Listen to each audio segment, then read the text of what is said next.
Ya estamos, ¿no? Sí, creo que ya está grabando porque ya me ha Sí, salido el avisito de Recording in Progress y supongo vale. que está abierto. Pues bueno, vamos a empezar con la presentación. Pues bueno, muy buenas tardes. Soy Isabel Cinco, uno de los compañeros que forman parte de CEMEC Junior. Y es para mí un placer acompañarles en esta última quinta ponencia en la que hablaremos de regresión y correlación en medicina por medio de Catarina Santos Ribeiro, que es residente R3 del Hospital 12 de Octubre, vicecoordinadora externa de ARES. Y pues sin más preámbulos, aquí en la presentación, a menos que Catarina quiera saludarnos o decirnos algo, pues ella empezará ya con la ponencia. Muchas gracias, Isabel. Empezar obviamente por agradeceros la invitación, por haber contado con Ares para este proyecto. La verdad es que tengo dos compañeros que ya han presentado sus secciones, así que ahora espero hacerlo tan bien como lo han hecho ellas, porque lo han hecho muy, muy bien. Y contar un poco, pues, esto, el tema de regresión, de correlación. Es una clase densa, complicada. Entonces, voy a intentar dejaros sobre todo con los conceptos, entender cuándo se usan, para qué sirven, ¿vale? Más que las partes más teóricas, más técnicas, porque esto, como os ha comentado, por ejemplo, Antonio en sus sesiones, siempre vais a contar con algún compañero de estadística o con alguna unidad de investigación en vuestros hospitales donde podáis llevar vuestros datos, pero antes de llegar ahí con los datos y decir, vamos a hacer algo con esto, pues para que se pueda pensar un poco cuando pensamos un proyecto de investigación, qué es lo que queremos saber, y a la vez para cuando leemos un artículo de investigación, saber qué es lo que estamos leyendo, porque a veces hay muchos test estadísticos, muchos porcentajes, muchos números y nos perdemos un poquito. Entonces la idea es entender para qué sirve cada cosa, ¿vale? Y sobre todo cómo podemos interpretarlo. Solo comentaros por el tema de si queréis participar en la sesión, si tenéis dudas y así, que queráis comentarlo por preguntas y respuestas, si no me equivoco, Isabel. Sí, preguntas y Perfecto. respuestas. Ujú. Y si queréis participar con audio, vídeo, lo que sea, podéis levantar la mano y os habilitamos la cámara y os vemos, porque es verdad que esto de las clases online lo que tiene de más rollo es que nos veo la cara y entonces tampoco termino de tener al 100% claro pues si la información está pasando o no. Si digo algo que os parezca raro, que no entendáis, que queráis hacer alguna pregunta, 100% disponible para contestar a cualquier duda, ¿vale? Entonces, empezamos. Esto es un poquito el trayecto que vamos a hacer, ¿vale? Vamos a empezar con la correlación y hablaremos, sí, perdón, hablaremos de los dos tipos que hay de correlación, después de la regresión lineal, pasaremos a los modelos multivariables y ya después 5 preguntitas prácticas para dejar conceptos bien establecidos y las conclusiones principales. Traigo un par de diapositivas que os van a sonar familiares porque os la enseñó Antonio, un poco para ubicarnos dentro de esta tabla gigante de test de contraste de hipótesis, de variables dependientes e independientes. Habéis tenido ya 2 clases de inferencia sobre estos dos grupos y ahora lo que vamos a hablar es de variables cuantitativas cuando hablamos de la variable independiente, ¿vale? Hasta aquí habéis estado hablando de variables independientes cualitativas y ahora vamos a hablar de cuantitativas. Recapitulando, variable dependiente es la que quiero estudiar, independiente es la que hace los grupos y estamos hablando de cuantitativas aquí abajo con número, edad de números, números de ictos, algunos ejemplos de lo que es una variable cuantitativa. Puede ser paramétrica o no paramétrica, recordamos también paramétrica cuando una distribución es normal o cuando cumple alguna de estas excepciones y si no, pues estamos hablando de una variable que se comporta de una manera no paramétrica para utilizar un test no paramétrico. ¿Y qué era la distribución normal? Pues Antonio os ha dejado también una diapositiva fantástica con los tests que tenemos para valorar la normalidad, ¿vale? Entonces, esto es un poco el punto de partida, son todas informaciones que ya tenemos y vamos a avanzar con estos conocimientos de base. Y hablamos entonces de correlación. Y la correlación es un test que tiene el objetivo de examinar la dirección y la magnitud de la asociación entre dos variables cuantitativas. ¿Esto qué significa? Pues que queremos ver si dos variables están o no están asociadas entre ellas y son variables cuantitativas. Muy importante en la correlación saber que las variables son simétricas. ¿Esto qué significa? Que las podemos intercambiar, ¿vale? Podemos utilizar una variable en relación con otra o cambiar el orden y seguimos teniendo una correlación. Y tenemos dos tipos de correlación, paramétrica, la correlación de Pearson y no paramétrica, la de Spearman. A lo largo de toda esta presentación, esta es la frase que más vais a oír, la expresión que más os voy a decir y que es muy, muy importante. Estamos hablando de asociación entre variables, no estamos hablando de causalidad. Que dos cosas estén asociadas no significa que una cause la otra. Y aquí esto es todavía más evidente porque si son intercambiables, pues una no puede causar la otra, porque si no la otra causaría la una. Entonces esto es muy importante cuando estamos planteando las asociaciones y correlaciones de las que vamos a hablar en el día de hoy. Asociación no es causalidad. Hablando del coeficiente de correlación de Pearson, es el más utilizado y es un método estadístico paramétrico, ¿vale? Y cuando lo pensamos como concepto, la idea o el objetivo es medir lo bien o lo mal que se ajustan los puntos de un diagrama de dispersión a una recta. Podéis ver aquí que estos puntos se ajustan bastante a lo que sería una recta, mientras que aquí en esta imagen ves que no hay una recta clara que diga por dónde van estos puntos. Entonces, esto es lo que el concepto del coeficiente de correlación pretende valorar. Varía entre -1 y +1 y exige que haya independencia de observaciones, que no sean observaciones relacionadas, apareadas, ¿vale? Y hablamos, para empezar, del sentido de la asociación, ¿vale? El coeficiente varía entre -1 y 1 y cuando es 0 significa que no hay correlación lineal. Puede haber otro tipo de asociación, pero lineal, una línea que describa el comportamiento de los puntos del diagrama, no existe, ¿vale? Si hablamos de una correlación directa o positiva, significa que cuando aumenta una de las variables, la otra aumenta también.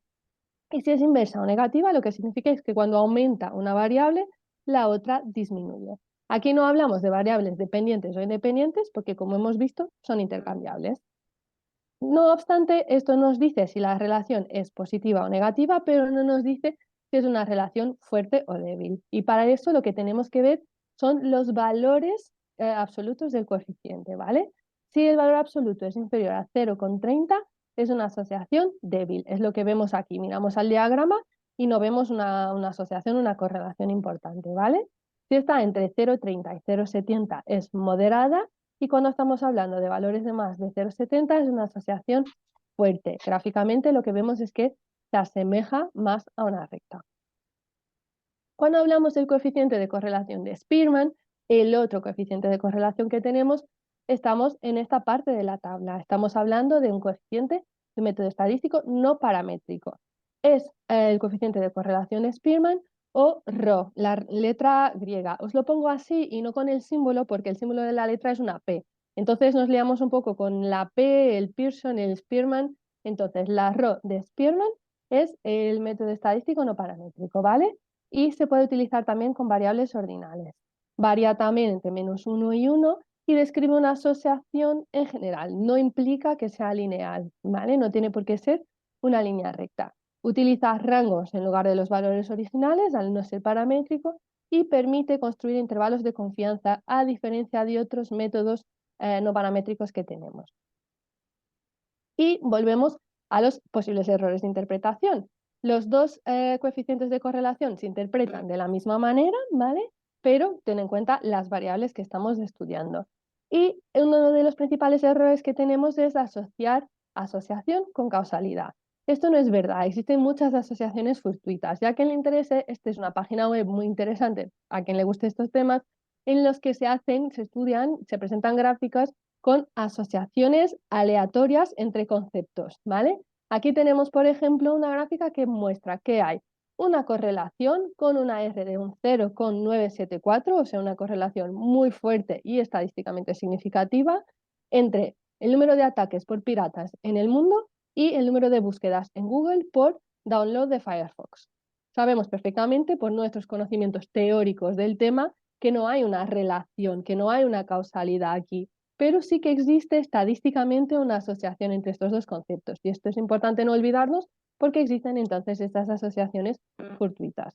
Otro concepto importante es el del factor de confusión. Puede haber una tercera causa que en verdad sea una causa común, que interfiera con las dos variables que estamos valorando y que nos esté interfiriendo en la asociación. Por ejemplo, si valoramos la relación entre cáncer neurofaríngeo y cáncer de pulmón, tenemos un factor de confusión importante que es el consumo de tabaco. Entonces, esto puede interferir en nuestro análisis estadístico, ¿vale? Y de nuevo, otro error de interpretación es no asegurar la independencia de las observaciones, que es algo que solemos hacer con el propio diseño del estudio, cuando pensamos en el estudio. Y como os he comentado antes, los test de hipótesis y los intervalos de confianza se pueden calcular. Estos son maneras de garantizar que los coeficientes que nosotros tenemos son estadísticamente significativos. Hay fórmulas para calcularlos, pero en general cualquier software estadístico que uséis para analizar los resultados os da como mínimo el valor P y normalmente podéis pedir que os saque también los intervalos de confianza. Entonces no merece la pena meternos en las fórmulas para calcular cada uno de ellos, ¿vale? Entender sí el concepto, que es la hipótesis nula en un test de hipótesis para la correlación, es de que el coeficiente de correlación de la población es cero, o sea, que no hay asociación. Y nosotros lo que estamos valorando, la hipótesis alternativa es que ese coeficiente sea diferente de cero, o sea, que tenga una asociación. ¿Vale? Os traigo aquí un ejemplo para que podamos ver cómo se interpreta esto en el día a día, ¿vale? Que tenemos una adaptación de una encuesta, una versión francesa de una encuesta sobre actitudes geriátricas y se hizo una adaptación transcultural y validación. Y los coeficientes de correlación se usan mucho, por ejemplo, en este tipo de estudios para poder comparar con otras encuestas o otras escalas que midan lo mismo o cosas muy parecidas para ver si la encuesta que estamos validando tiene una correlación con otras encuestas que ya están validadas y que sabemos que miden lo que queremos medir. ¿Vale? Entonces aquí, por ejemplo, podéis ver que el coeficiente de correlación de Pearson se utilizó para comparar estas encuestas, ¿vale? Y en este caso, por ejemplo, te definían los límites de lo que consideraban distintos tipos de o distintas fuerzas de correlación, te definían límites un poquito distintos de los que os he dicho. Hay alguna bibliografía que utiliza límites distintos y cuando leemos en un artículo y nos dan estos valores, con una bibliografía por detrás, pues son estos los valores que consideramos a la hora de interpretarlos, ¿vale? Y vemos que en los resultados, cuando miramos la correlación que existe entre la encuesta que se estaba valorando y las otras dos que ya eran aplicadas en Francia en ese momento, vemos que existe correlación estadísticamente significativa, pero que tiene una intensidad de correlación de pobre a moderada a baja, ¿vale? Entonces esto es algo que sí que tenemos que tener en consideración. Tenemos una poor or fair correlation entre estas encuestas. ¿Vale? Entonces, cuando vemos una encuesta que ha sido validada, que tiene pobre correlación, lo tenemos que ver en el contexto de toda la validación, porque hay muchos más tests que se hacen, pero este es algo que nos llama la atención. Esto de correlación, el concepto yo creo que está claro. Vamos a avanzar un pasito más, ¿vale? Vamos a pasar a la regresión lineal simple. Y vas a ver que muchos conceptos son muy parecidos, van a sonar casi a lo mismo, ¿vale? Pero eso no significa que midan lo mismo. Y lo importante aquí sobre todo es entender la diferencia de conceptos. Recordad, en la correlación tenemos dos variables, queremos ver si hay asociación, nos da igual dependiente e independiente, en verdad no existen porque son intercambiables y vamos a ver si se asocian o no. Aquí vamos más allá. Estamos en esta parte de la tabla, ¿vale? Y lo que vamos a intentar describir es una relación lineal, seguimos estando hablando de líneas y de rectas, entre dos variables cuantitativas. Aquí se mantiene igual que el coeficiente de correlación de Pearson, ¿vale?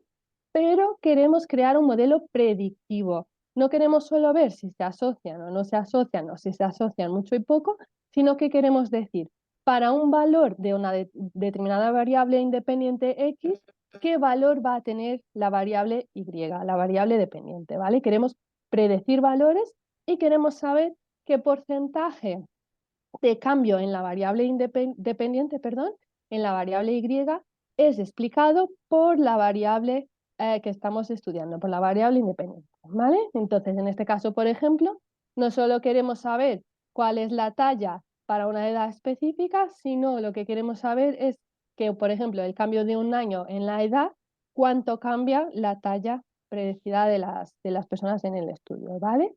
Tenemos estas dos variables y empezamos pues aquí una variable dependiente, una independiente, las dos cuantitativas. Solemos representarlas en un diagrama de dispersión y utilizamos el método de mínimos cuadrados con el objetivo de dibujar la recta que mejor resume la información que está en este diagrama, ¿vale? ¿Y eso en qué consiste? Sobre todo, la idea es que la distancia entre cada uno de los puntos y la recta sea la mínima posible para todos los puntos. Y eso es la recta que mejor describe, ¿vale? El gráfico de puntos que tenemos. Tiene una ecuación de una recta normal, como hemos aprendido en la ESO, ¿vale? En que A corresponde al valor que tiene la ordenada en la origen, el valor de y cuando la variable independiente es 0, y b es la pendiente de la recta. Y lo que nos va a decir es cuánto cambia la variable dependiente y por cada cambio de una unidad en la variable que tenemos en el eje de las abscisas, ¿vale? Es el coeficiente de regresión. Aquí no es simétrico, no nos da igual si una variable es dependiente o independiente y las cambiamos, no. Esto aquí en este caso sí que es relevante y depende de las unidades de medida. Estas son las fórmulas, no hace falta que las sepáis, pero para que os tengan una idea de lo que vamos a considerar para calcular esta recta.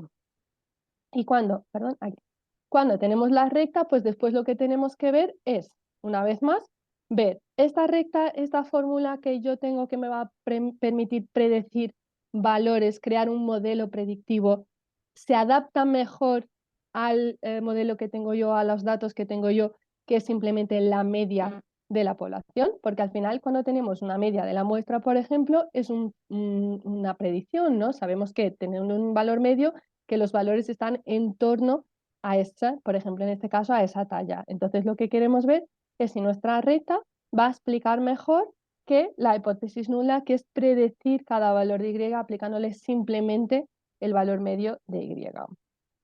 Y para hacer estos cálculos, un concepto que es importante que tengamos en la cabeza es el concepto de residuales, ¿vale? Creo que a lo mejor os han explicado algunas cositas de estas cuando os dieron la clase sobre la ANOVA, pero en este caso tenemos 3 puntos que nos importan en nuestra gráfica, ¿vale? Es el valor observado, que es el valor que hemos visto, el valor predecido, que es el valor que aparece en nuestra recta, que nuestra recta predice que va a obtener la variable independiente, y el valor media. Esto no es el eje, sino que es la línea horizontal que definía la media, ¿vale? Entonces, las diferencias entre estos dos valores son los residuales y la diferencia entre estos dos valores son los valores de la regresión cuando la sumamos son la suma de los cuadrados de la regresión, ¿vale? Otro valor importante que tenemos que tener en consideración es el coeficiente de determinación R cuadrado, ¿vale? Esto es un coeficiente que nos permite valorar qué porcentaje de variabilidad total de la variabilidad de Y o de la variable dependiente es explicado por la variable independiente. Recordamos, el B lo que nos explicaba es cuánto cambiaba Y para un cambio de una unidad, ¿vale? En el eje horizontal. Aquí lo que tenemos es el porcentaje de cambio de Y que se explica por X, por la variable independiente. Por ejemplo, un coeficiente de correlación de Pearson del 0,7. Habíamos hablado antes que la R, el coeficiente de correlación de Pearson, nos decía si había asociación o no entre variables. Como parece lógico, este coeficiente está relacionado con el coeficiente de determinación, porque si hay una correlación en estos casos, pues vemos que también tiene sentido que haya una correlación en una regresión lineal. Entonces, un coeficiente de 0,7 corresponde a un coeficiente de determinación del 0,49. ¿Esto qué significa? Que hay una asociación que sabemos que es moderada fuerte y que explica el 49% de los cambios en la variable dependiente, ¿vale? La interpretación que hacemos del R cuadrado es esta, el porcentaje de cambio que se explica por la variable independiente. Un ejemplo súper sencillo, ¿vale? Tenemos aquí X que obtiene 5 valores, ¿vale? Los valores pares de 2 a 10 con los valores de Y correspondientes y en el gráfico estos son los puntos, ¿vale? Cuando ponemos esta información en un software de análisis estadístico, en este caso os traigo un pantallazo de R, de repente son muchos números, ya asusta un poquito, pero en verdad toda la información que os he estado comentando sale aquí, ¿vale? Y es lo que nos permite estudiar y aplicar después nuestro modelo. Entonces, aquí tenemos los valores que nos van a permitir calcular la recta, ¿vale? Tenemos el intercept, el punto donde la recta estimada que tenemos intercepta la origen, que en este caso es en el punto 2,1, ¿vale? Es la de nuestra recta, y la B es de 1. Significa que nuestra recta, por cada unidad de cambio de X, vamos a tener una unidad de cambio de Y, ¿vale? Entonces, en la ecuación sería esta. Además, nos da el resultado de nuestra ANOVA. Queremos saber si esta recta va a explicar mejor los valores que queremos predecir que la simple media de la ecuación, ¿no? O sea, perdón, la simple media de la variable dependiente. Entonces tenemos aquí el valor f de la ANOVA y que además vemos que tiene un valor p de 0,04, o sea que es estadísticamente significativo, ¿vale? Además de esto, podemos ver, en principio siempre sale así, ¿vale? Que el valor es el mismo de significancia estadística que si hubiésemos calculado la p de b, ¿vale? Y podemos ver el valor del r cuadrado, que en este caso es del 0,73. Significa que el 73% de los cambios que hay en esta variable se explican por los cambios en esta. ¿Vale? Entonces, esto es el concepto de la regresión lineal. Hay algunos supuestos que tenemos que cumplir para confirmar que podemos utilizar este tipo de regresión, ¿vale? La normalidad ya lo hemos hablado, la linealidad también, estamos hablando de una regresión lineal. Otros tipos de asociación que no sean lineales no se pueden valorar con esta regresión. La homogeneidad de las varianzas de la variable independiente. Estos tres valores normalmente de una manera muy sencilla, que es como un truquito para calcular si se cumplen o no se cumplen estos supuestos, ¿vale? Y lo que hacemos es la distribución de los residuales, que eran, si os acordáis, las diferencias entre el valor que predice la recta y el valor real, ¿vale? Cuando hacemos la distribución de los residuales, si es normal, normalmente significa que estos valores se cumplen, ¿vale? Y así es una forma sencilla de ver si realmente podemos aplicar la regresión o no. Y finalmente garantizar la independencia de observaciones, que es lo que hemos comentado ya, que lo hacemos con el diseño del estudio. ¿Dudas hasta aquí? No sé si hay alguna en preguntas, creo que no. Chicos, como le comentábamos antes, si tienen alguna duda, pues la pueden poner la manito y se les daría paso o podrían escribir la pregunta.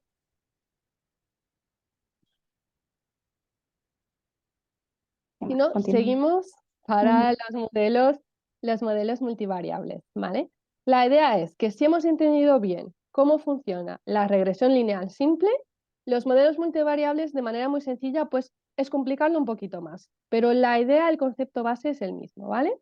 Entonces, vamos a estar hablando de variables independientes cuantitativas, seguimos en este cuadrante, pero vamos a hablar de variables distintas que se utilizan, sobre todo las dependientes, que se utilizan variables distintas.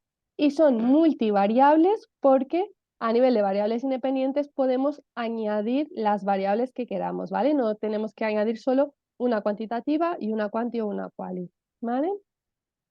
Y estos modelos nos permiten hacer varias cosas. Nos permiten determinar los predictores de una variable Y, ¿vale? Por ejemplo, elegimos varios polimorfismos y vemos cuáles van a predecir el desarrollo de obesidad.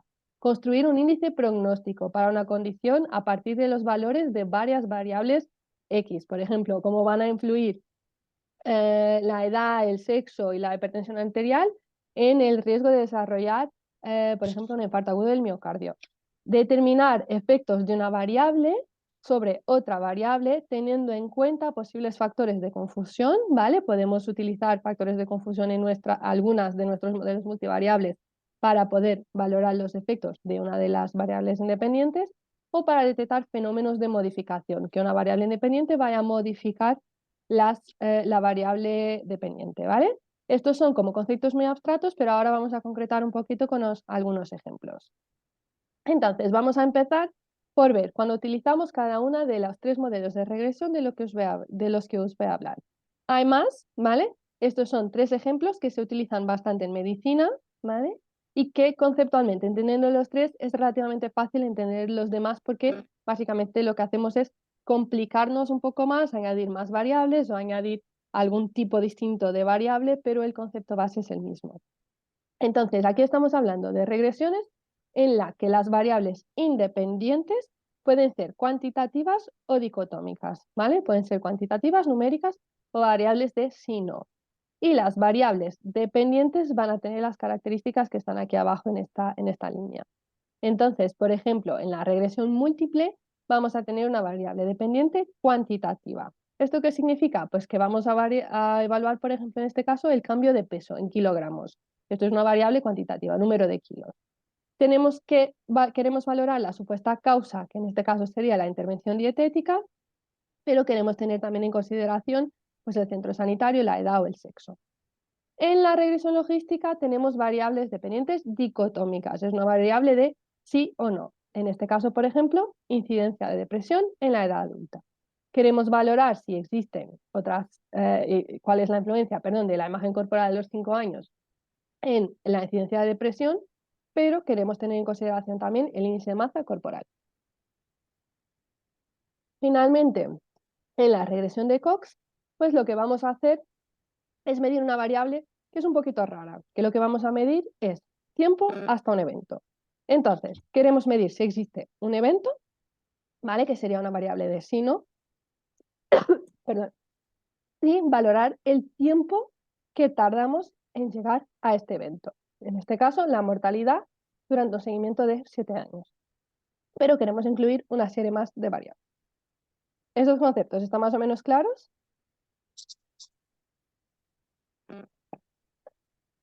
Muy importante. Cuando estamos hablando de modelos multivariables, a veces caemos en el error de pensar, pues voy a meter todas las variables que tengo, voy a medir todo lo que pueda medir, que seguro que así mi modelo va a ser mejor. Eso no es verdad, ¿vale? Las variables que elegimos tienen que ser variables en las que vamos a pensar de antemano y que tienen que tener una justificación dentro de nuestros conocimientos teóricos de por qué estamos planteando incluir estas variables o no en nuestros modelos, ¿vale?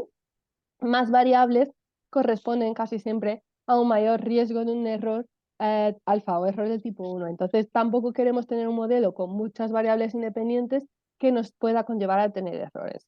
Esto es un ejemplo súper sencillo que va a hacer todo el sentido, pero que hay que llevarlo a situaciones no tan drásticas, ¿vale?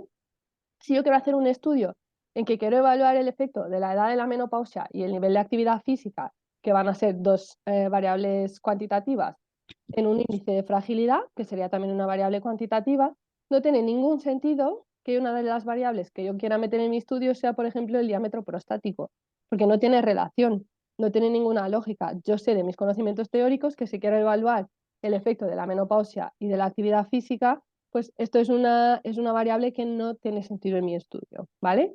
Esto hay que aplicarlo no de una manera tan exagerada, pero sí que hay que aplicarlo cuando estamos eligiendo las variables que queremos para cada uno de nuestros modelos. Hay algunos modelos que tienen técnicas o que tienen test estadísticos que permiten que se vayan excluyendo variables que no aportan al modelo, pero que aún así hay que hacer esta reflexión antes porque nos arriesgamos a encontrar estas asociaciones que son simplemente casuales, pero que pueden interferir con nuestro modelo. Pasamos a la regresión lineal múltiple. No sé si os acordáis de la fórmula que teníamos de la regresión lineal simple, pues aquí básicamente lo que hacemos es coger la misma fórmula y le añadimos variables independientes, variables X, ¿vale? Para cada una de estas variables independientes, pues vamos a tener un coeficiente de regresión, que es el que nos va a decir cuánto cambia la variable dependiente Y con cada unidad de cambio para cada una de las variables que tenemos.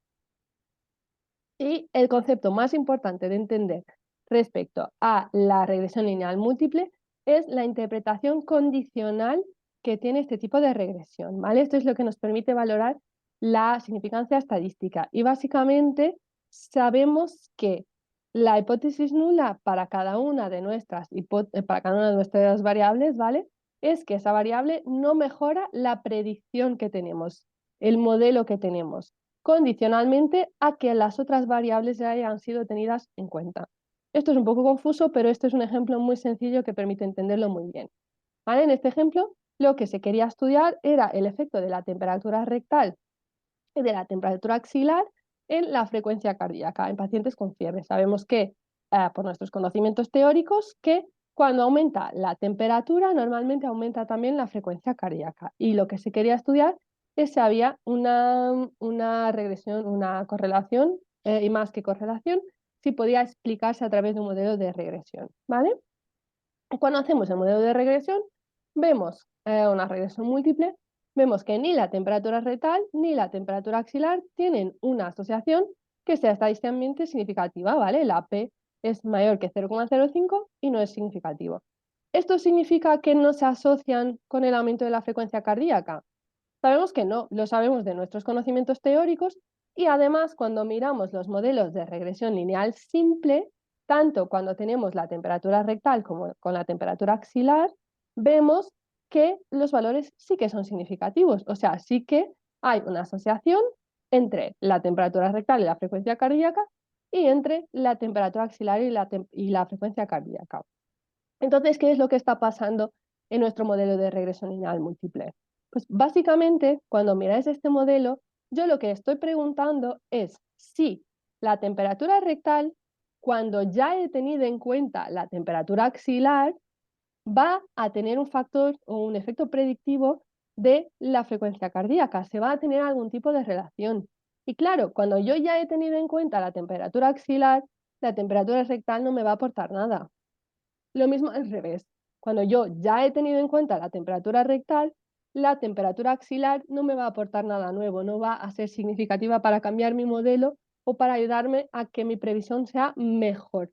Entonces, esto es el concepto de interpretación condicional, ¿vale? Es necesario que las demás variables ya hayan sido tenidas en cuenta para valorar si el efecto de esta variable específica es o no es significativo. Nuevamente tenemos el coeficiente de determinación R cuadrado, que es el que nos va a decir cuál es el porcentaje de variabilidad total de la variable independiente que explica todo el modelo, ¿vale? Es un valor que explica el modelo que tenemos con todas las variables que hemos tenido en consideración. En el caso de la regresión lineal simple era solo de una variable porque nuestro modelo solo tenía una variable, ¿vale? Y que se suele utilizar el valor ajustado. Y esto es bastante importante porque el valor ajustado lo que hace es ajustarlo al hecho de que tengamos más variables. Esto es un ejemplo bastante sencillo, ¿vale? El modelo 1 solo consideraba como variable independiente la edad y al modelo 2 le hemos añadido el sexo, ¿vale? Cuando vemos los valores del coeficiente de determinación sin ajustar, vemos que parece que el sexo lo aumenta un poquito, muy poquito, ¿vale? Esto correspondería en la interpretación que hacemos al 1%, pero que sí que aumenta el efecto. No obstante, cuando lo ajustamos al hecho de que exista otra variable en estudio, ¿vale? La R cuadrada ajustada, vemos que en verdad es inferior. Esto significa que el sexo en este modelo no está aportando ningún tipo de ayuda a predecir los valores finales de la variable independiente más allá que la edad, ¿vale? Entonces es una variable que en principio en este modelo no tendría sentido añadirla. Condiciones de aplicación, los supuestos, los mismos que para la regresión lineal simple y además un dato más que es importante tener en consideración, que es la multicolinealidad. ¿Esto qué significa? Pues tenemos que revisar, como ahora tenemos más variables independientes, que estas variables no están altamente correlacionadas entre ellas. O sea, si tenemos dos variables que están muy relacionadas entre sí, que tienen una asociación muy fuerte, esto lo que puede hacer es con que el efecto de esas variables en el modelo esté sobreestimado, ¿vale? Entonces lo que hacemos es medir la tolerancia o el factor de inflación de la varianza. Existen valores de referencia, normalmente en el caso del factor de inflación de la varianza lo que tenemos en consideración es el valor 10 y si está por encima de ese valor, entonces consideramos que estamos delante de un caso de multicolonialidad y esas variables no pueden entrar en nuestro modelo, ¿vale? No pueden entrar las dos en el modelo. Entonces esto es importante porque como tenemos más variables, tenemos que confirmar que no están tan relacionadas al punto de que puedan interferir con nuestro modelo. ¿Y cómo elegimos el mejor modelo? Pues básicamente, si tenemos muchas variables, podemos tener modelos con más o menos variables que van a tener distintos valores de R cuadrado, van a tener distintos factores de confusión. La idea es siempre elegir el mejor modelo controlando la confusión.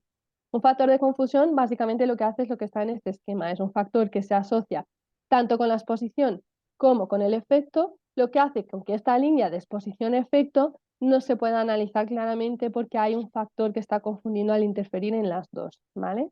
Además que es importante maximizar el R cuadrado, lo que hemos estado hablando de que sea el mayor valor posible para que pueda predecir de manera más adecuada lo que nosotros estamos intentando predecir, pero a la vez eliminando las variables redundantes, la multicolinealidad, y eliminando también variables que producen incrementos mínimos al coeficiente, ¿vale? Pueden incrementarlo, pero si es un incremento muy pequeño, en verdad no nos está aportando tanto al modelo y sí que aumenta el riesgo de que cometamos errores. Entonces, este tipo de variables que nos permiten no solo predecir adecuadamente, pero describir de manera más completa nuestro modelo, todas las demás se van eliminando.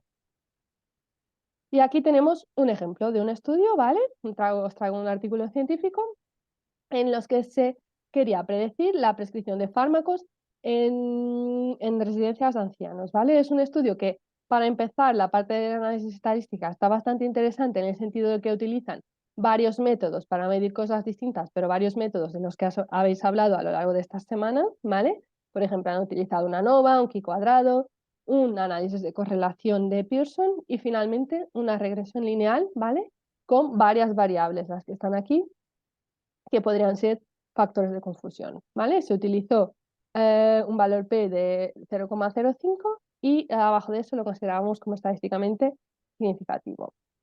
Y estos son los resultados. Y son resultados bastante curiosos, aunque clínicamente es verdad que son valores muy bajitos, entonces que no son clínicamente resultados muy relevantes, pero sí que sirven para ver la importancia de una regresión comparada con la correlación, ¿vale? Entonces, cuando hicimos la correlación de Pearson, vimos que había una correlación inversa, pero no significativa, entre la edad y el número de fármacos prescritos, ¿vale? Y podéis ver aquí en el gráfico que en verdad esta línea que dibuja la relación entre variables es una línea casi recta, casi con una b igual a 0, lo que significa que no tenemos, ¿vale? Ningún tipo de correlación. Pero cuando analizamos, cuando hacemos la regresión lineal multivariada, lo que vemos es que la edad tiene una relación, es verdad que sigue siendo una relación inversa, ¿vale? Y que sí es estadísticamente significativa con la prescripción de fármacos cuando tenemos en cuenta las demás variables, ¿vale? O sea que para la misma mujer con los mismos años de educación y con mismo índice de fragilidad, la edad sí que influye y sí que tiene una relación con la prescripción de medicación, ¿vale? Y vemos también que, por ejemplo, el índice de fragilidad también tiene esta asociación, pero en este sentido es una asociación positiva. Cuanto más frágiles, mayor pauta de medicación, ¿vale? Entonces, esto es algo que nos permite ver cómo una simple correlación no tenía significancia, pero cuando introducimos en nuestro modelo otros factores que sabemos que sí pueden interferir, pues podemos encontrar esta significancia que antes no veíamos. Pasamos a la regresión logística. Os vuelvo a traer la fórmula, no para que la sepáis, pero para que veáis que este trocito de la fórmula es igual, ¿vale? Entonces, ¿qué es lo que cambia? Lo que cambia es nuestra variable dependiente, que aquí dejamos de tener una variable que sea cuantitativa y pasamos a tener una variable dependiente dicotómica. Esto es una regresión que se utiliza muchísimo en medicina porque nos gusta saber si aparece o no aparece un efecto, una enfermedad, si aparece o no aparece una complicación. Y todo esto de aparece o no, son sí o no, son variables dicotómicas, ¿vale? Entonces es un test estadístico que vais a ver muchas veces. Tiene menos supuestos, no es necesario cumplir los requisitos de la estadística paramétrica, sí que hay que mantener tanto la independencia de observaciones como la multicolinialidad, ¿vale? Esto sí que hay que excluirlo. Y se mide utilizando lo que llamamos odds, que se calculan como concepto entre lo que es el número de personas a las que les sucede un evento sobre el número de personas a las que no, ¿vale? Esto es el concepto de una odds. Cuando estamos hablando de odds ratio, que es la medida de asociación que tenemos en este tipo de regresión, pues lo podemos calcular de varias maneras dependiendo de los datos que tengamos. Se usa mucho, por ejemplo, en los estudios de casos y controles, que cuando tenemos las tablas, la odds ratio se puede calcular por el producto cruzado, ¿vale? Si tenemos una respuesta sí de una categoría A y una respuesta no, categoría A y categoría B, pues cuando hacemos el producto cruzado, la razón del producto cruzado, esto nos permite calcular el odds ratio en casos muy sencillos como este, porque al final una regresión logística es coger este concepto y complicarlo más, ¿vale? Se puede hacer, por ejemplo, cuando estamos hablando de dos tratamientos, pues la diferencia entre las odds de un tratamiento y las odds del otro. Y esto nos permite comparar el odds ratio entre una y la otra, ¿vale? Cada coeficiente de regresión B, porque seguimos teniendo los coeficientes de regresión B, en verdad no tiene una relación tan directa como tenía en una expresión lineal, sino que ahora va a expresar el logaritmo natural de la odds ratio de que ocurra el fenómeno por una unidad de cambio de la variable independiente. ¿Vale? Es un concepto un poco confuso y que no hace falta que lo tengamos súper claro, simplemente entender que con la B podemos calcular la odds ratio o que con la odds ratio podemos calcular la B. Y aquí tenemos otro tipo de software estadístico, ¿vale? Este es un software, es un output de Stata y que volvemos a realizar, pues eso, una regresión logística. Le hemos dado una base de datos y lo que queremos ver es la variable independiente, que es la edad, y la variable dependiente del riesgo de cardiopatía. Aquí tenemos solo dos variables, pero acordaros que podemos añadir más variables independientes al ser un modelo multivariable, ¿vale? Para entender el concepto, pues lo que queremos ver es cómo cambia el riesgo de cardiopatía de acuerdo con la edad del paciente. El riesgo o lo tiene o no lo tiene, por eso es una variable dicotómica. Entonces, cuando lo hacemos en nuestro software de análisis estadística, pues nos sale, entre otras cosas, la constante de la fórmula, que en este caso ya no nos importa tanto, y nos sale aquí el coeficiente de regresión, ¿vale? El coeficiente para la variable edad. Este coeficiente sí que nos importa, porque si os acordáis, era el coeficiente que explicaba que pasaba a una variable por cada una unidad de cambio en la edad, en este caso por un año más. Como estamos hablando de edad y como es un valor muy pequeño, lo que vamos a hacer para poder expresarlo de una manera que se entienda mejor es multiplicarlo por 10, ¿vale? Entonces lo que vemos aquí es el odds ratio para 10 años, ¿vale? Que lo que hacemos es multiplicar el valor de B, que es 0,111 por 10, el número de años, ¿vale? Y le hacemos la función. Y al realizar la función tenemos un resultado final de 3,03. ¿Esto qué significa? Pues significa que por cada incremento de 10 años que tenemos en la edad, hay un riesgo 3,03 veces superior de cardiopatía, ¿vale? Y entonces, con lo que es el concepto por detrás de la regresión, pues hemos cogido los datos y esto es el resultado final y así se interpreta el resultado al que hemos llegado. Aquí tenemos, por ejemplo, un caso más complejo en que en vez de tener una sola variable, tenemos varias variables, ¿vale?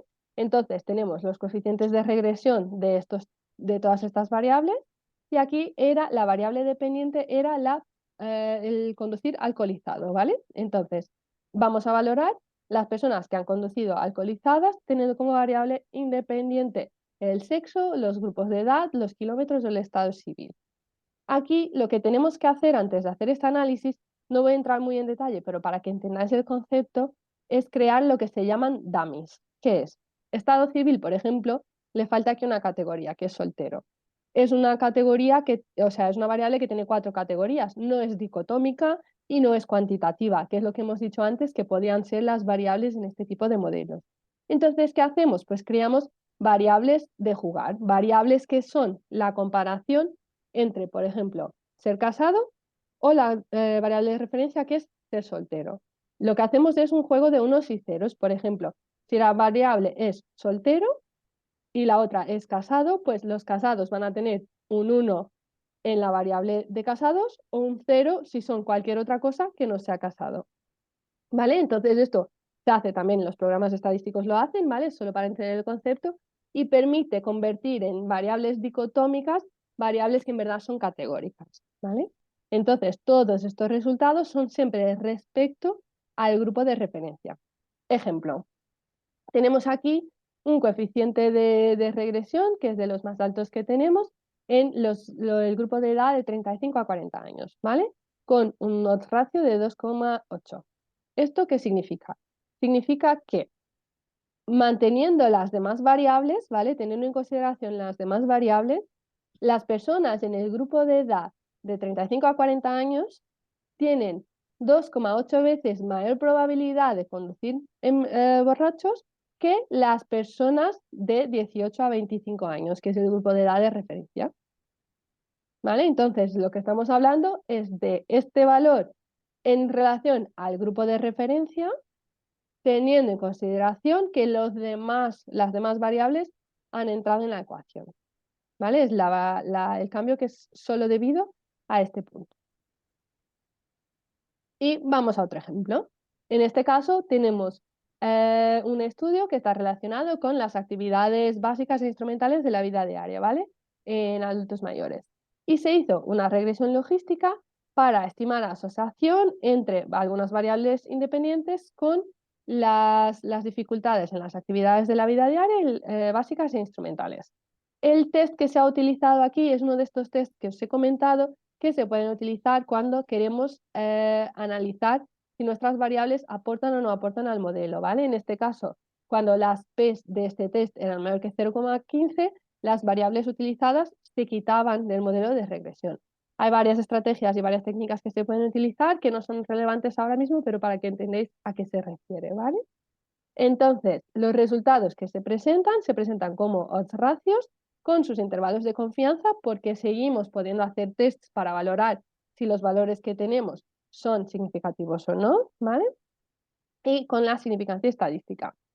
Y ahora, esto es mucha información, ¿vale? Este es el texto tal cual está en el artículo y la tabla, pero básicamente lo que nos permite ver es que, por ejemplo, para las actividades básicas de la vida diaria, ser mujer, por ejemplo, en comparación con ser hombre, que es nuestro valor de referencia, nuestra variable dicotómica, ¿vale?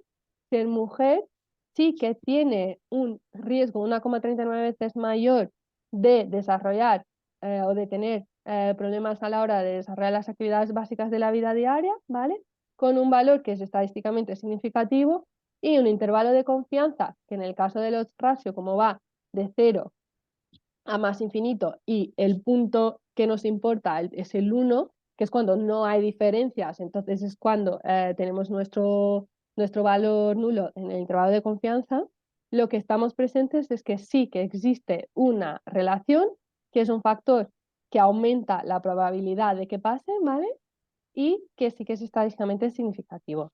Si el valor fuera menor que 1 con un intervalo de confianza que no cruzara el 1, entonces lo que estaríamos era disminuyendo las probabilidades de riesgo, ¿vale? Entonces, de 0 a 1, el odds ratio lo que tenéis como si fuera un factor protector, ¿vale? Y de 1 a más infinito, pues lo que tenemos es que es un factor de riesgo.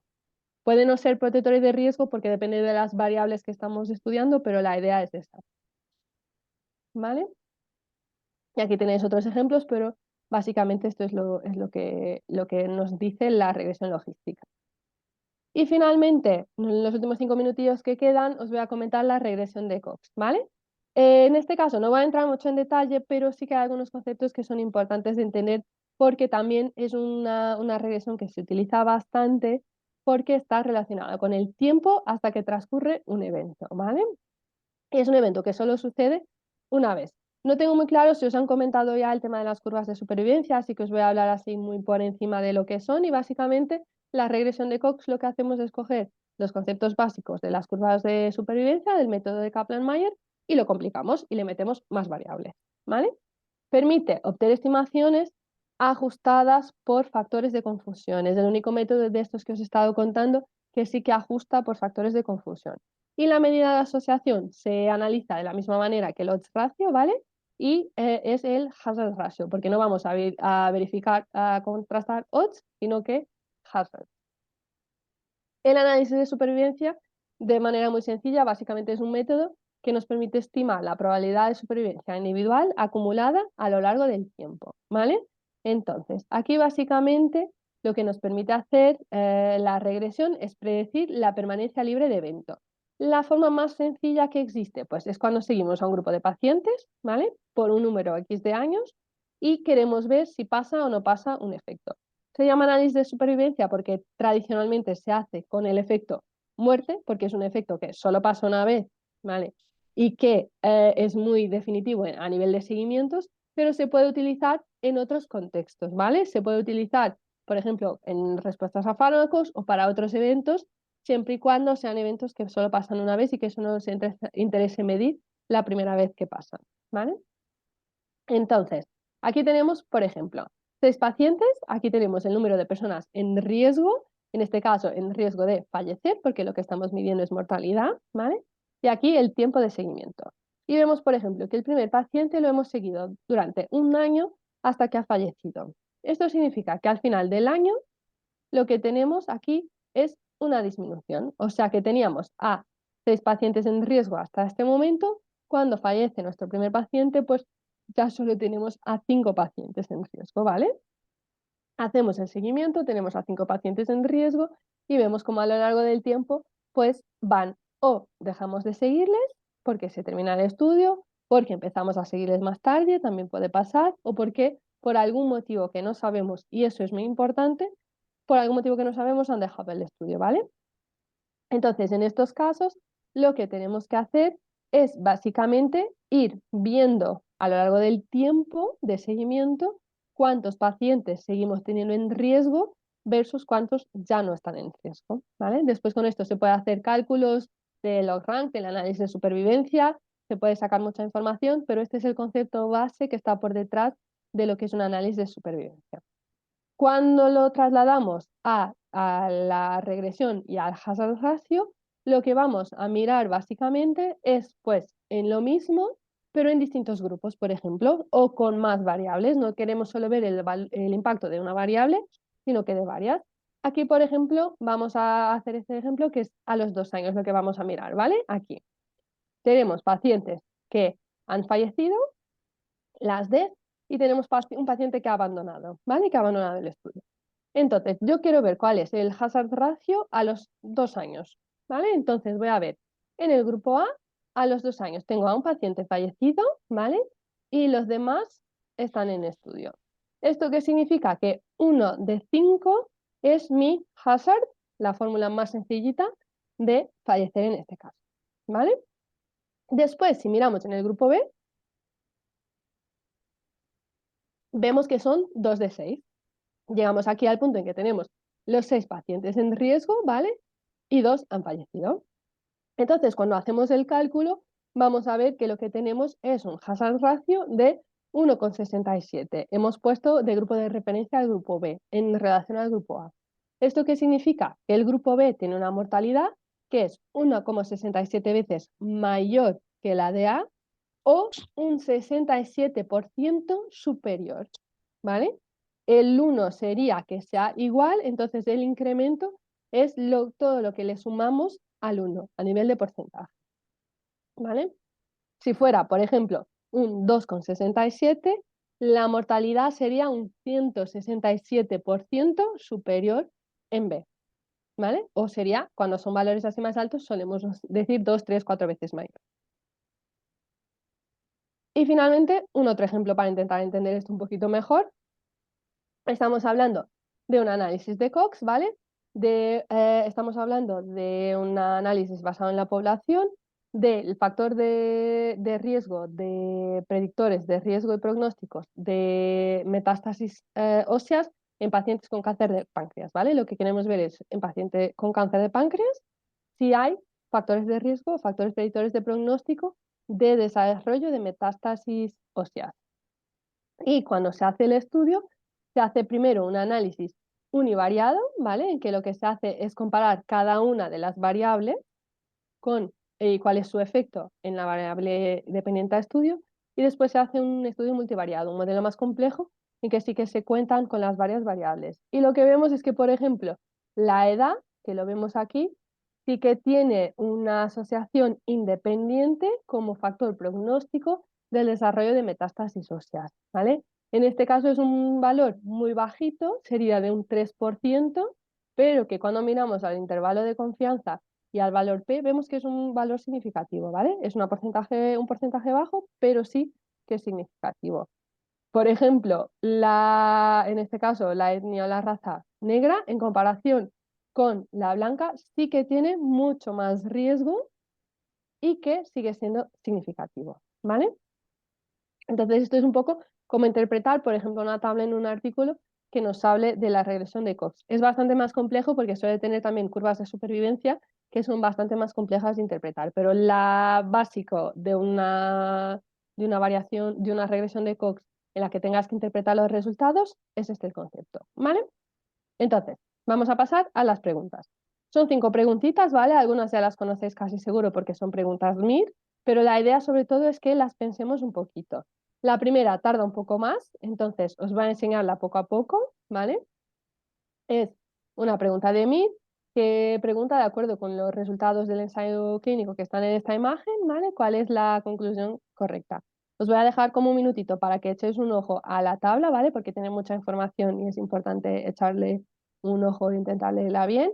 Después os enseño cuáles son las preguntas y ya con las preguntas os vuelvo a poner la tabla y ya decidimos cuál es la respuesta, ¿vale?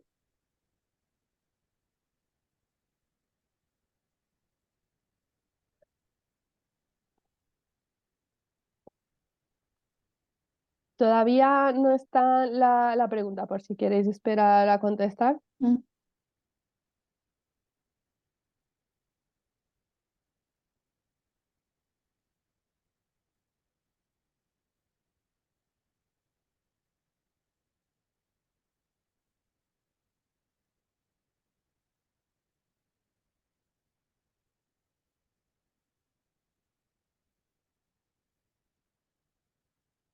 Vale, os voy a enseñar las líneas de respuesta, ¿vale? Que son estas cuatro.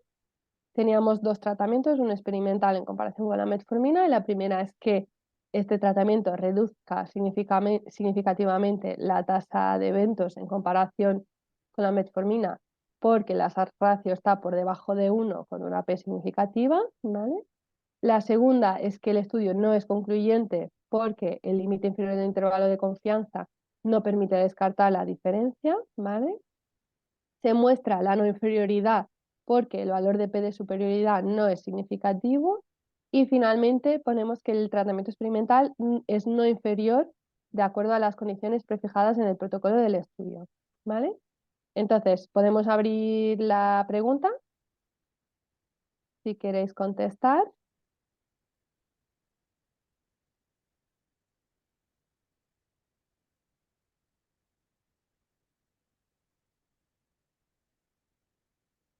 Os vuelvo a poner la tabla por si ayuda.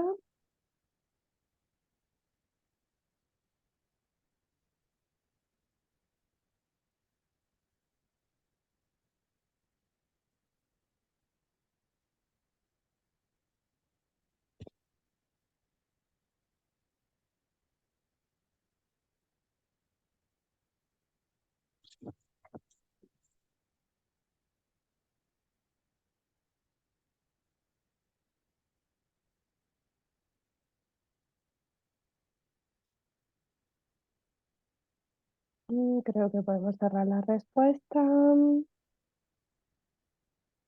A ver qué tal.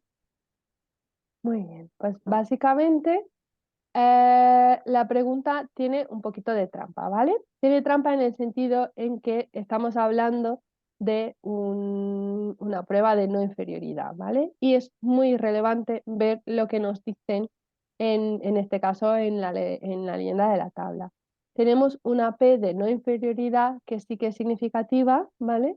Porque el límite que hemos definido para la no inferioridad, y esto es algo que vais a ver cuando comparéis los distintos tipos de estudios, hay un valor que es el valor delta, que es lo que nos importa en este tipo específico de ensayos, que en este caso prefijó el valor de la hazard ratio en 1,30.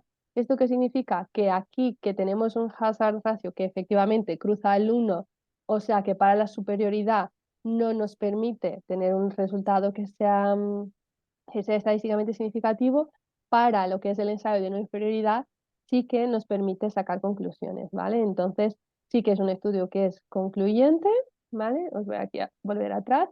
Sí que es concluyente, o sea que la respuesta B es falsa.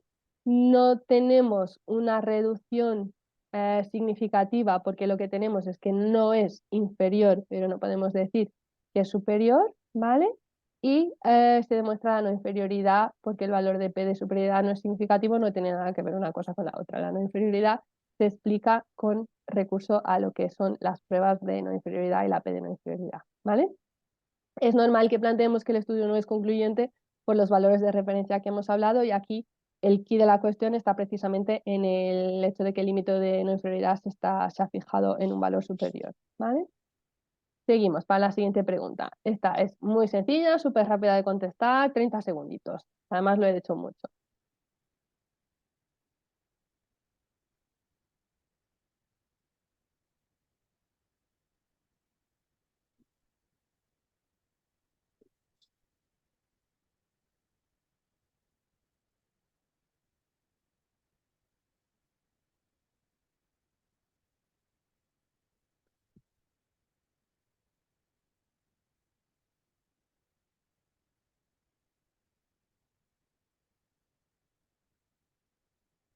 Muy bien, a ver los resultados. Muy bien. Vamos a decir que la persona que ha contestado, el 14% que ha contestado B es porque le ha resbalado el dedo. Es verdad, el error de Spearman es lo que os he comentado. A es la correlación de que hemos estado hablando, la correlación no paramétrica y sí que permite calcular tanto intervalos de confianza, eso está la fórmula, como, o sea, valores P como intervalos de confianza, ¿vale? Y sí que lo solemos hacer además para validar un poco nuestros resultados. Pregunta 3, también es pregunta de Mir y que nos habla de la utilización de la técnica estadística de regresión múltiple. Como dice Antonio, siempre leéis más rápido que yo leyendo en voz alta, así que podéis leerla y podemos poner la respuesta y contestar.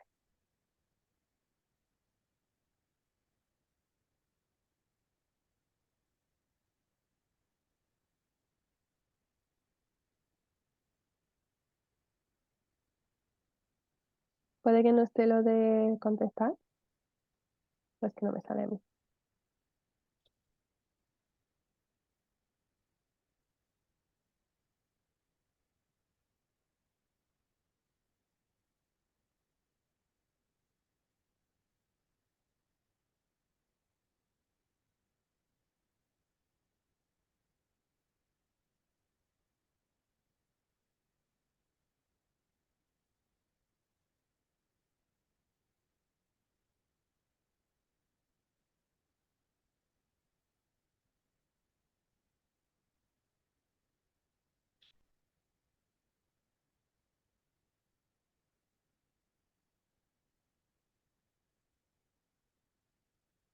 Creo que no está saliendo la pregunta, ¿no? No.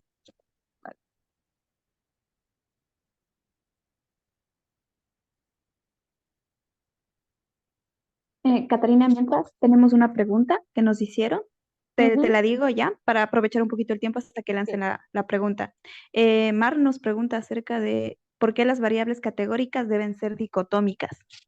Vale, eso lo he comentado al inicio, cuando empezamos a hablar de los modelos multivariables, cuando hablamos de las variables independientes, para analizarlas, el modelo necesita que sean o dicotómicas o que sean cuantitativas. Entonces, las categóricas, lo que hacemos para poder analizarlas en el modelo es convertirlas en dicotómicas. Vale, gracias. Y ya sí se puede contestar la pregunta, que ahora sí que ya ha salido. Como la hemos leído todo, o sea, súper rápido, 5 segundos para contestar y por no retrasarnos tampoco mucho más. Venga, y la cerramos.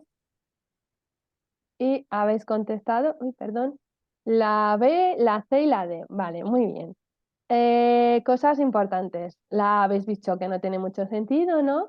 La C, la verdad es que no determinamos la importancia de la variable en la población, ¿vale? Lo que hacemos sobre todo es ver para la variable independiente la que estamos estudiando, la dependiente que queremos ver cómo varía, a establecer qué variables influyen en esa variable, ¿vale? Y la D lo que habla es precisamente de lo que os he dicho del tamaño del número de variables, ¿vale? No queremos un gran número de variables predictoras, no necesitamos y aumentamos el riesgo de error.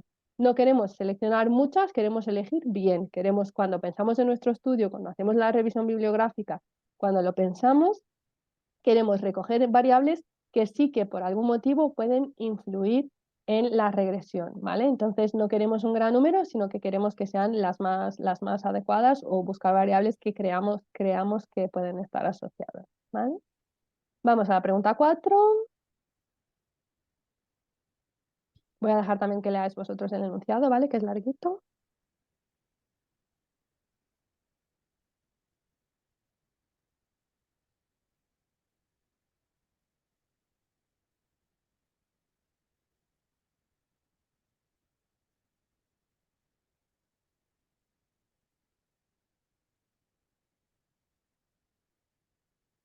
Para recordar un poco la tabla que tenemos, ¿vale?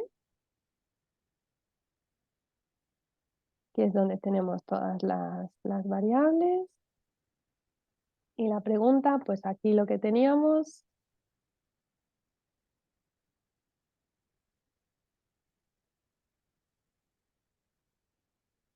Vamos a ver las respuestas. Es un coeficiente de correlación y ha sido ahí como muy taco a taco. Perdón si al cambiaros la imagen, si por eso habéis contestado un poquito menos personas, ¿vale? Pero lo que tenemos aquí, ¿qué son? Son dos variables cuantitativas. ¿Por qué? Porque estamos midiendo calidad del sueño y síntomas de depresión utilizando escalas que asignan una puntuación, ¿vale? Entonces lo que estamos es en cuanti-cuanti. En este caso sería una correlación y por eso es el coeficiente de correlación, ¿vale? Porque las escalas son valores, no son sí, no, o no son como en el ejemplo que hemos visto antes, necesidad, por ejemplo, de valorar la existencia o no de depresión, que ahí sí que sería una variable dicotómica, por ejemplo, y podría tener sentido de la regresión logística, ¿vale? Y finalmente, la última pregunta, que también es un poquito larga, os doy un minutillo para leerla y ya contestamos.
Vale, pues no retrasarlo más, miramos a las respuestas.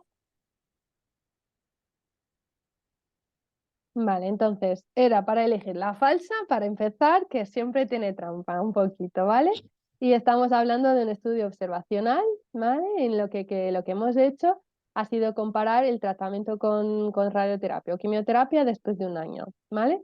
Entonces, aquí estamos considerando el año, el tiempo de evolución de la enfermedad, ¿vale? No es una regresión de Cox, sino que usamos un odds ratio y lo que estamos haciendo es una regresión logística, porque nuestra variable dependiente es la respuesta clínicamente significativa al año.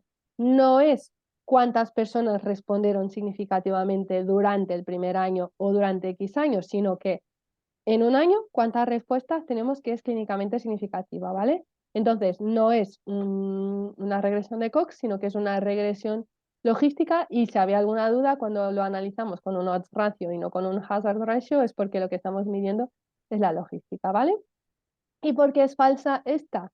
Porque precisamente lo que hemos dicho en las regresiones es que los cambios que observamos con respecto a una variable, en este caso, por ejemplo, a favor de la quimioterapia, tienen en consideración todas las demás, no dependen de las demás están siendo tenidas en cuenta y el cambio que observamos es el que aporta a esta variable por encima o además de los cambios que aportan o de la influencia que tienen las demás, ¿vale?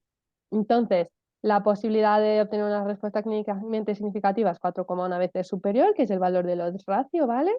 Y aquí sí que, aunque la edad, sexo y tiempo de evolución podrían influir, no estamos diciendo que no lo hacen, los resultados son independientes de estas tres variables porque las hemos metido en la regresión. Entonces, como hemos contado con ellas en la regresión, estos resultados ya cuentan con esos parámetros, ¿vale? Son independientes de los cambios que esos parámetros puedan tener, sino que son independientes, ¿vale? No sé si ha quedado clara esta parte, que a veces genera un poquito de confusión. Y si no, ya estarían. Las principales conclusiones os voy a enseñar, pues, dos tablas y un cartoon, ¿vale? Las tablas principales de lo que hemos estado hablando hoy es la tabla que permite organizar en nuestra cabeza de lo que estamos hablando, ¿vale? Si son variables independientes, pues si es cuantitativa con cualitativa, en este caso dicotómica, pues la regresión logística. Si son dos variables cuantitativas, dos o más, pues vamos a ver si es correlación lo que queramos valorar, pues si es paramétrico o no paramétrica. Y si no es correlación, si lo que queremos valorar es una regresión lineal simple entre dos variables o entre más variables. Y si son más, pues cogemos estas tres que son las más frecuentes y vemos cuál es la que más se aplica a las variables que tenemos, ¿vale? Es así de sencillo. Después se puede complicar muchísimo. Hay un montón de test estadísticos, de todo eso, pero para entender la base de por qué usamos cada uno de estos tests, esto es lo más importante. Es un esquema y tener en nuestra cabeza muy claro, ¿vale? Y después la última información que os he dicho, y es la información más importante, es que correlación no implica causalidad. Todo el rato hemos estado hablando de asociaciones que hay entre variables, pero no significa que una cause la otra, ¿vale? Y esto es muy importante porque es muy fácil caer en el concepto de que una cosa causa la otra, cuando ni siquiera, por ejemplo, el concepto de ser un factor de riesgo traduce causalidad. Significa que hay un mayor riesgo, pero no significa que sea la causa directa de una consecuencia, ¿vale? Y esto es muy, muy importante, ¿eh? Agradeceros, os quedáis con nuestro contacto general de la asociación, cualquier duda que tengáis, podáis escribirnos y dejaros también, por si sabéis de alguien que tiene súper claro que no quiere ser geriatra y que tiene ganas de ser preventivista, ¿vale? Que no queremos hacer competencia, vamos a tener ahora unas jornadas de elección MIR, así que si queréis pasarlo a alguien que tengáis amigos conocidos que se lo están planteando, pues os agradecemos muchísimo que lo hagáis y ya estaría todo. Os dejo el libro que usamos como referencia, que es muy sencillito, súper esquemático. Muchos de los ejemplos y tablas que os he enseñado vienen de aquí, ¿vale? Y que os permite, pues, eso, ir manejando un poquito el tema de la biostat. Vale, pues sería eso. Muchas gracias, Catarina, por tu exposición. La verdad, se entendió muy bien. Espero que Me el resto alegro, me de alegro. participantes también. Y nada, agradecerte igual a ti y a todos, cada uno de los participantes que estuvieron aquí durante estas 5 ponencias y que pues estuvieron atentos y participando, que sin ellos no hubiera sido igual posible lo del curso, porque si no hay gente que ve, pues a la final esto no tiene ningún sentido. Así que también a los expositores les agradecemos mucho y pues así daríamos por terminado el curso, el segundo curso de investigación. Espero que hayamos aprendido y pues nada, te agradecemos mucho el haber asistido y igual a ustedes participantes y pues nos veremos en una próxima ocasión. Perfecto. Muchas gracias a vosotros por la Adiós, invitación. adiós.